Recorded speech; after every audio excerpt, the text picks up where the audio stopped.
बघा इयत्ता 5वी स्कॉलरशिप गणित विषयामधलं नवनीतच्या गाईड मधलं 10वं प्रकरण आज आपण अभ्यासणार आहोत गुणाकार।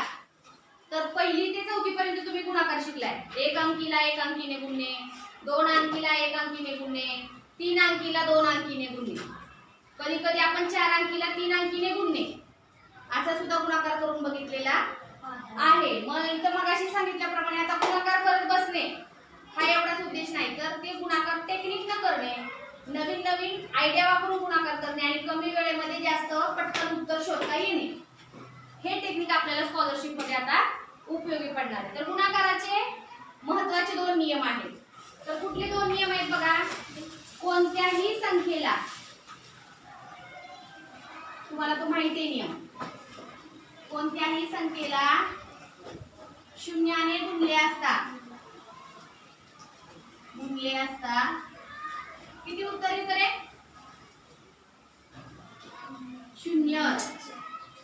शून्यच उत्तर येते। मग ती कोणतीही मोठी संख्या असेल किंवा कोणतीही लहान संख्या असेल, म्हणजे समजा आता मी इथे लिहिले 518 आणि गुणिले मी केलं 0। हा बेसिक नियम सगळ्यांना माहित पाहिजे। शून्यानं 518 ला गुणायचे, किती उत्तर येईल शुभ्रा? शून्यच येणार।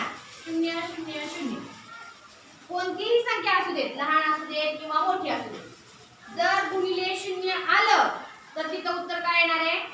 0च येणार आहे। समजलं? आता पुढचा एक नियम बघा, महत्त्वाचा आहे। कडू घेते हा, एक मिनिट। हा, दुसरा एक महत्त्वाचा नियम आहे, कोणत्याही संख्येला, हे बेसिक नियम आहेत गुणाकाराचे, ते तुम्हाला माहीतच असायला हवे। 1 ने गुणले असता,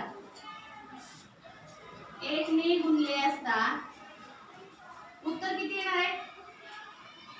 उत्तर किती? तीच संख्या, बरोबर आहे का? उत्तर तीच संख्या येते।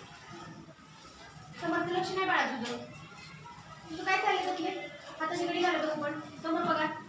उदाहरणार्थ बघा, मी दिले इथं वरती 25 आणि गुणिले केलं 1, सांगा उत्तर किती?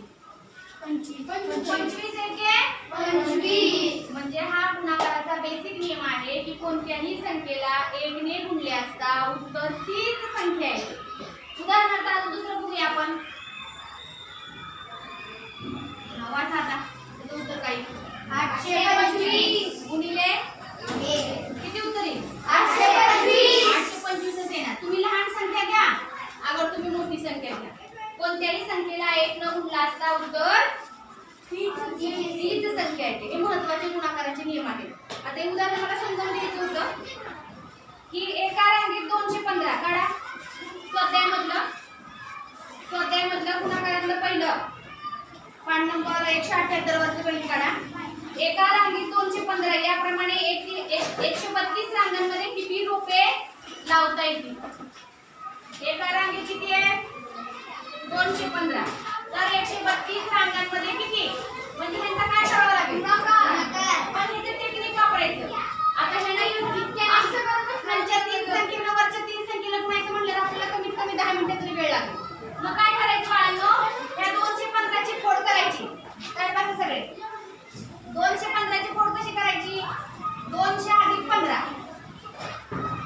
काय केलं आपण? ह्या 215 ची फोड केली, 200 अधिक 15 केलं आणि 132 आहे ना, त्याला गुणिले 200 करा।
15 केलं, 200 ने 132 ला गुणलं आणि 215 ने 132 ला गुणलं, दोघांचा गुणाकार केला आणि त्यांची बेरीज केली.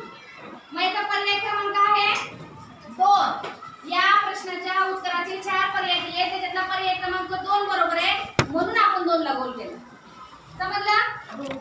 आता 10.1 या स्वाध्याय, या धड्यावरची स्वाध्याय 10.1, 10.2 आणि 10.3 हे उद्या तुम्ही घरच्या अभ्यासाला सोडून आणायचे. न येणाऱ्या गणितांचा आपण वर्गामध्ये सराव करू.